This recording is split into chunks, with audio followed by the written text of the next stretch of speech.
Hər bir millətdə, hər nəsildə bir qurban nəsil olur. Bu qurban nəsil nəyin qurban olur? Əxlaqi dəyərlərin, sosial yanaşmaların, biznes sektorunun, bütün sektorlarda qurban bir nəsil var. Bu mütləq olmalıdır. Bu Avropalılarda olub. Bizə bu günlərim Avropanın türkçülükli dövlətlər hətta deyərdim, Asiya və Çinlə müqayisədə bu qədər yavaşlamasının tək səbəbi siz nədir uşaqlar? Çünki Avropa yoruldu. O qədər ki, inteqrasiya. Avropa bu dəqiqə böyümüş ki, Avropa bu dəqiqə yerində hətta bəzi ölkələr geriləyir. Səbəbi siz nədir? Qanun çıxartdı. İşsizlik maaşı deyə bir qanun çıxartdı, tamam mı?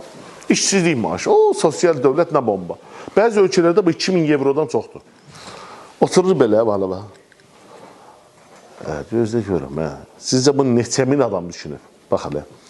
İşsizlik maaşı nə qədər deyir? O deyir ki, misal üçün da 2000 evro.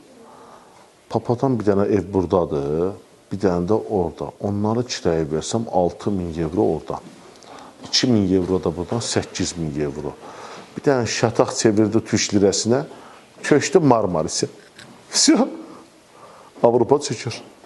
Çox, mənim hələ nacizanə, mən iqtisadçı zad deyiləm. Gördünüz?